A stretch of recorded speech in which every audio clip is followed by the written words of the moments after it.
From the headquarters of Telesur English in Quito, Ecuador, I am Estefania Bravo, and this is From the South.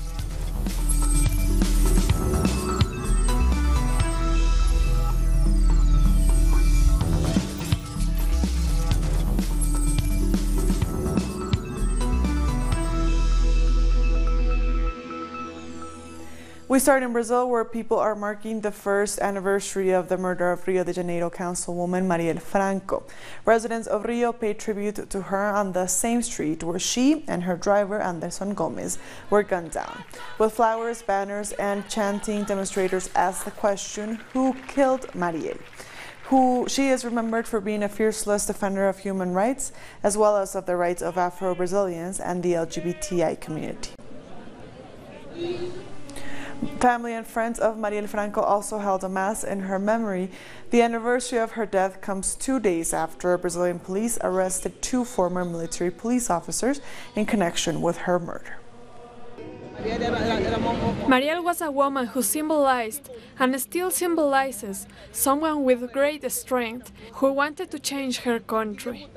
We have no doubt that the arrests are an important step. Tubati took a year for this. There were many mistakes along the way, but this step only has value if it helps us find out who ordered the murder, which political group is capable of killing, who is capable of letting violence be a way of doing politics in Rio de Janeiro in the 21st century. We won't stop our fight until we know who ordered the murder of Marielle, not just who pulled the trigger. And earlier we spoke with Talita Tanshai, a feminist activist in Rio de Janeiro. She spoke to us about how Marielle Franco's murder affected her personally as a woman and as a feminist. It's difficult to say very much. In the last year, in the 14th of March, I was in Santiago de Chile, and when I saw the news and everything, I couldn't believe. It's like nowadays I say that I couldn't believe that in 2018 Marielle was murdered, Lula was sent to the jail, and Bolsonaro was elected president. These 3 parties are very hard to believe that are like that have passed in Brazil. As women from the Landless Workers Movement continue their week of protest and mobilization, one of their main targets is the Vale mining company, responsible for the Mariana Dam disaster in 2015, which devastated a large part of Minas Gerais state. Let's take a look at the extent of the damage. 4 years after the Mariana Dam disaster in 2015, another river has died in Minas Gerais at the hands of the Vale mining company. This time, it's Paraopeba River, which has affected communities along its banks. One of them is the Pátria Livre camp of the Landless Workers Movement. I really enjoyed fishing, but when I saw the river, I felt a deep sadness. I felt sad for the people who were losing everything. And then there are some who say Vale is a treasure. What kind of treasure kills? What treasure destroys? For me, a treasure is what you build. The president of Vale still walks free. For him, this company, which was privatized in 1997, is a jewel for Brazil. And yet, 200 families from the landless camp condemn the loss of all fish from the river, which used to feed their families.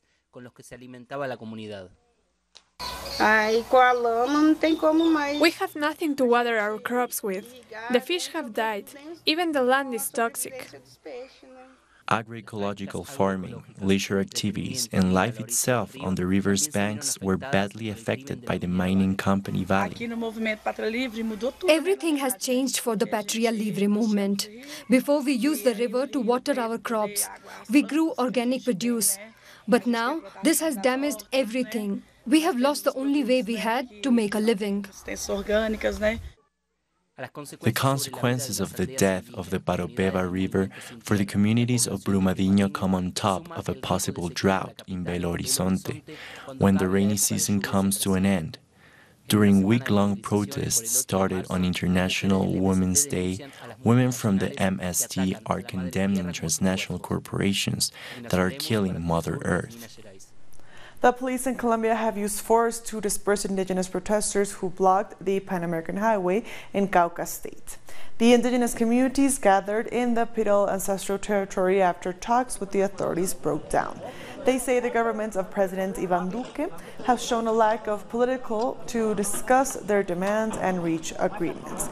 And they also condemn the action of the ESMAD riot police against their protests, which left many injured. The community says it will continue to resist until the governor of Cauca agrees to meet them. The Venezuelan Foreign Minister says all U.S. diplomats have now left the country. Jorge Arreaza tweeted that the United States Embassy had withdrawn all its diplomatic, consular, and administrative staff within the 72-hour period laid down by President Nicolás Maduro. And a delegation from the American Council for Peace is in Venezuela. They gave a news conference to express their unrestricted support for the Venezuelan people and the Bolivarian Revolution. Gabriel Aguirre, Secretary of the Committee of International Solidarity and the Fight for Peace, said that the delegation arrived in the country to counter the U.S. attack on Venezuela. They wanted to see firsthand the effects of sanctions on the country. The government of Venezuela has confirmed that electricity has been fully restored across the country this Thursday. Our correspondent Luisa Vera is in Caracas and has more. We are on the streets of Caracas, as normality returns to the capital after electricity was completely restored across the nation. Venezuelans recognized that this latest attack was an attempt to destabilize peace in the country. Nonetheless, citizens tried to go on with their daily lives despite the lack of power. But it was on Thursday when finally power was fully restored, and the Caracas metro started to operate again. Citizens have also continued to work to make sure food is available for everyone through many social programs. The government has also promised to provide further updates about the country's power grid and the advancements made to fix it. We thank Luis for that report. Venezuela has condemned the decision by Ecuador to pull out of the South American regional bloc UNASUR. On Wednesday nights, the Ecuadorian president, Lenín Moreno, went on TV to claim that the body had ceased to have a function and blamed that what he called the vices of the 20th century socialism. He also said his government would remove the statue of the former Argentinian president, Néstor Kirchner, located in the building in Quito. Néstor Kirchner was the first Secretary General of UNASUR. In response, Venezuela's Foreign Minister Jorge Arreaza tweeted a quote from Latin America's independence leader Simón Bolívar. It said, "We cannot have traitors in our ranks, otherwise we would lose our great homeland." Simón Bolívar led the first unification of Latin American nations in the 19th century. A judge in Argentina revealed details of an extraordinary web of extortion and espionage surrounding the so-called notebooks case. That's the investigation into alleged corruption by the former president, Cristina Fernández, and her family, which they have denied. Our correspondent in Buenos Aires, Sabrina Roth, has more. After the federal judge Ramos Padilla appeared on Wednesday before the Freedom Expression Committee of Congress, of the leaders of the governing coalition, Elisa Carrillo tweeted a picture of herself in stripped pajamas, and she said that the opposition and the judge want to see her in jail. This tweet provoked angry reactions in social media because this is a case with very serious implications, unlike anything seen since the return of democracy. At the committee hearing, the judge showed overwhelming evidence of a network of illegal operations linked to judges, ministers, and other politicians, as well as the security forces and the media. The official party of Macri didn't attend the hearing. They accused Kirchner's supporters of an operation to remove the Attorney General, Carlos Stornelli, from the notebook case. But it is not true that this would end the case, because there are two attorneys on the notebook case, so it would continue without him. The argument for removing Stornelli is that a lot of evidence has emerged linking him to another lawyer in the case, Marcelo D'Alessio, who is under arrest for allegedly blackmailing a number of witnesses. D'Alessio is also accused of working for the United States Drug Enforcement Administration. We'll be back very soon. Stay with us.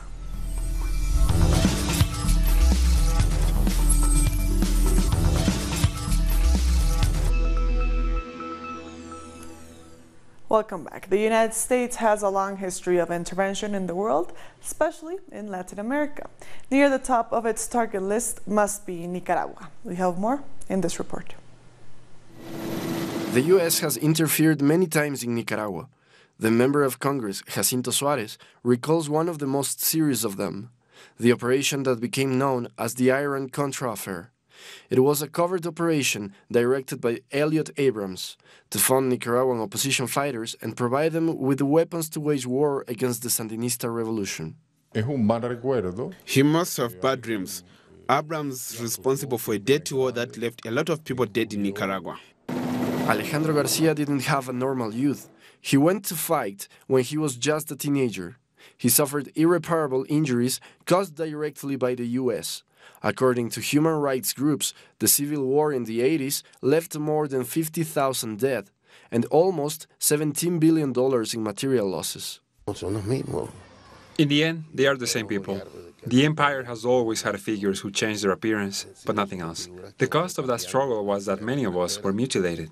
Many children were left without parents, and many mothers without children. That was the real cost of the war. The empire has always trampled on the peace and tranquility of my people. Most young people here have at least one family member or friend who was a victim of war. They say they don't need to have been there to know what happened and who was responsible. Hands off Nicaragua, hands off Venezuela, no to war.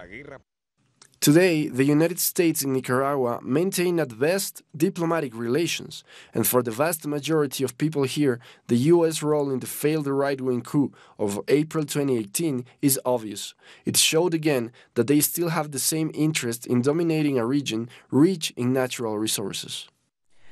Trinidad and Tobago's Prime Minister can breathe a sigh of relief after medical tests proved that he has no need for heart surgery. Keith Rowley posted a photo of himself and his doctor in the U.S. as he shared on the news on social media. The PM left for the U.S. last week for coronary testing. He'll remain under observation for a few more days before returning home. In 2016, while undergoing prostate cancer screening, Rowley also underwent coronary testing that revealed soft plaque in one of his arteries. Also in Trinidad and Tobago, biodegradable and eco-friendly packaging for the food and beverage industry will be exempt from custom duties for the next 2 years. The move coincides with the decision to ban the importation and use of styrofoam packaging this year. The government says the ban would be implemented once the required customs codes are finalized. Grenada's government has launched an investigation into a company that benefited from the island's Citizenship by Investment program. The company, called Grenada Sustainable Aquaculture, failed to deliver on a state-of-the-art shrimp farm. Prime Minister Keith Mitchell says the government is seeking regional and international support to deal with the proprietors as they collected significant sums of money. On October 6th. Jamaica's government is placing greater focus on gender issues and has allocated close to $70 million to purchase property for women's shelters. You would have heard of resources allocated for 2 additional centers to assist women who find themselves in situations of conflict or situation in which they're being abused. We had allocated resources to build 1 last year, and now we've allocated resources for an additional. Bolivia's central bank says it will maintain its own policies, which have been so far a major success for the country's economy. Let's find out more. The Central Bank of Bolivia implemented the counter-cyclical policy. What it means is that the government manages the economy so that the prices of raw materials don't drop and spending is reduced. In times of global economic contraction, we have expanded credit and a policy for reducing interest rates. Adopting measures that go against the norm of economics has proven to be successful for the Bolivian economy.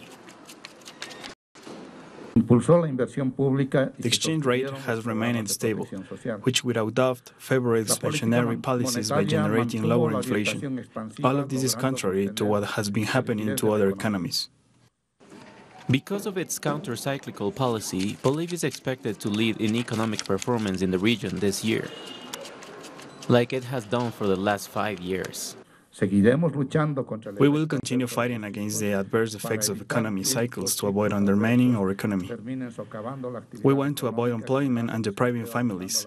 A stable exchange rate will persist. We at the central bank are confident about this.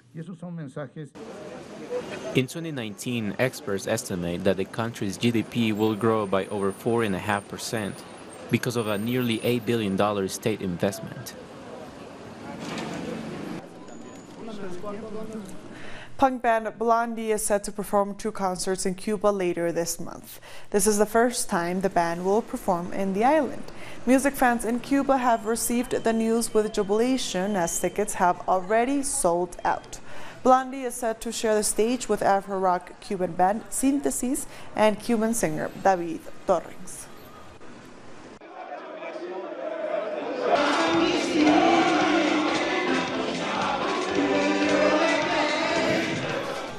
President of the Democratic Republic of the Congo, Felix Tshisekedi, has freed more than 700 prisoners, including 3 prominent politicians. The 3 opposition politicians had been imprisoned for anti-government protests in 2016.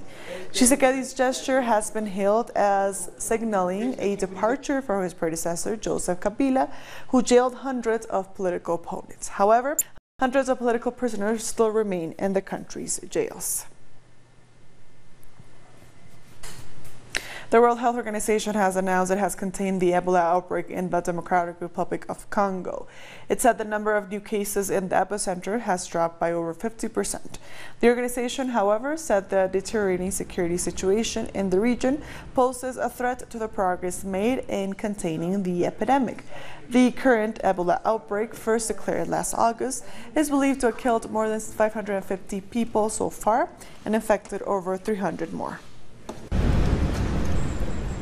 Authorities in Guinea-Bissau burned a record 800 kilos of cocaine seized last week in the West African country. Seized the cocaine consignment was confiscated in a refrigerated truck registered in Senegal.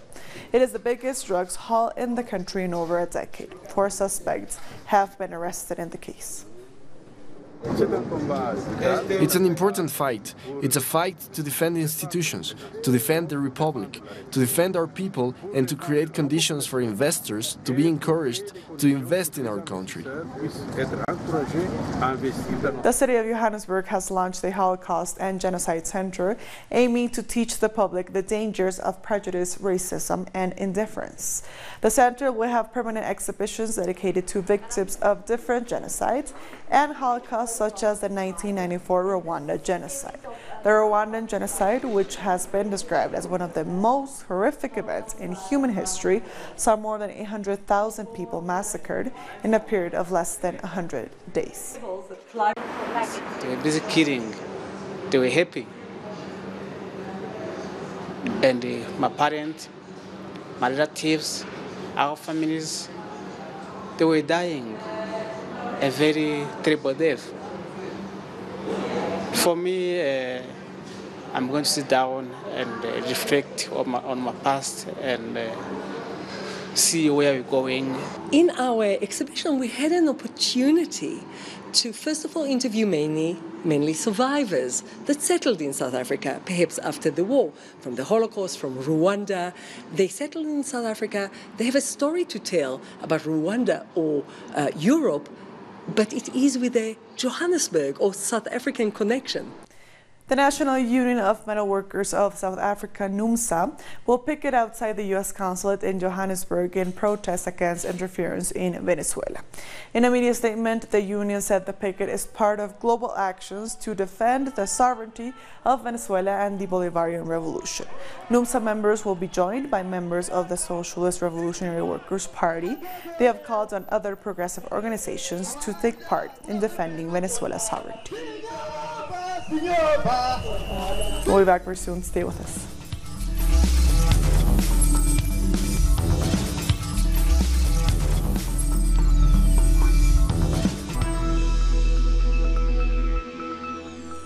Welcome back. The U.S. Senate has passed a proposal to end the national emergency declared by President Donald Trump. 12 Republican senators broke rank and sided with Democrats to try to put an end to Trump's so-called national emergency. In response, President Trump took to social media to simply tweet the word veto followed by an exclamation mark. Trump declared a national emergency last month in order to bypass Congress and fund his long-promised border wall. British members of parliament have voted to delay Brexit, giving embattled Prime Minister Theresa May more time to break the deadlock.